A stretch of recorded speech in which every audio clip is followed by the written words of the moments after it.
Hey everybody, Tim here for Fate of the Furious. The 8th movie came out 2017. I love the title, just the stupid rhyme scheme, Fate of the Furious. So overall, I would say I enjoy it. I've loved all of these movies, specifically from the fourth one on. The first three, for me, are the roughest ones. But, I mean, this one is just so over the top, and they just keep getting better, even with the character development. So I'll try to keep it in line. This one does kind of have a roller coaster of some really, really good moments and some, like, does that make sense type moments. So the opening scene of the whole chase is so, like, I mean, I know nothing about cars, and even I was like, what? And especially when he's like, take out the battery. I was like, don't you need a battery? Like, what are you talking about? So, I mean, this is the first time that we've seen Dom's cousin. So we are seeing a little bit more of the family. So I was like, that's kind of interesting. But the whole race was like, oh, it's not about the car, it's about the driver. Once again, going back to that whole first movie feel to it. And it was good. I really did I liked it, and it was a lot of fun. Charlize Theron is the main villain for this movie. Absolutely love her so much, and for so long. And I love how shortly after this, The Old Guard came out. If you've never seen Old Guard, definitely do yourself a favor, go watch that. She plays the character Cypher. Her eyes are so distracting in this movie. They are so blue, and I was like, ah. And she's blackmailing Dom about what? We find out later. So the soccer scene is, I feel like that wasn't even part of the script. I feel like that was something that The Rock was like, hey, I just did this Disney movie, Moana, and they do dances of intimidation. I want to do that in this. And they were like, okay, Mr. Johnson. And they just let him do it. So I was like, okay, it's kind of weird, but whatever. Kurt Russell once again comes back as Mr. Nobody, and then Scott Eastwood comes back as Little Nobody. I hope they can get Clint Eastwood just to make a cameo. We got Little Nobody, Mr. Nobody, maybe Grandpa Nobody or something. I don't know, but it would be fantastic. I'd be so excited. We get to see Deckard Shaw in prison, and then along with The Rock. So that's some fun scenes. It kind of reminded me of The Watchmen, just them escaping and everything. And I was like, it worked. It's okay. But just the team up of them together is so it's kind of predictable, but at the same time, you're just like, why is this a thing? And I don't think it's a coincidence that you barely see The Rock with anybody else in this whole movie. It's so little. And because it's not a secret that during the filming of this, everybody was clashing with The Rock. Tyrese Gibson, I think Ludacris had mentioned some stuff, especially Vin Diesel. Everybody was clashing with The Rock, which is why The Rock got his next own solo movie, but he's not in the next Fast and Furious movie. So, kind of interesting. So we realize that the big twist is Dom has a son with Elena.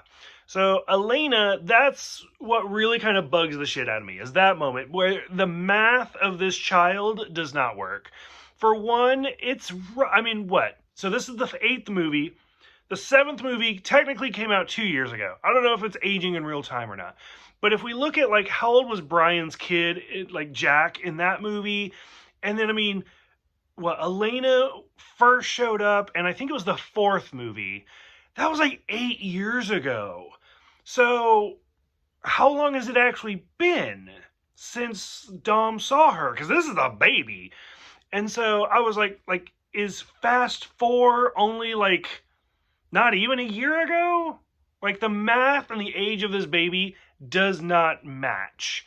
So it kind of bugged me. I didn't like it. Helen Mirren shows up and she's great in everything.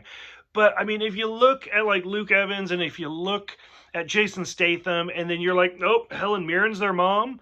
The only other person that it could have been would have been, Judi Dench. And I wouldn't have even been surprised if, in the next movie, they're actually, lesbians or something. How much sass can one family have? And it would have been great. The making it rain scene, it was so funny. My husband, who does not give a fuck about these movies, walked in the living room as we were watching it, and it's that scene, and his jaw, I got a picture of it, his jaw literally drops, and he just stood there and stared at the TV the entire time, and I was like, it's a good movie, right?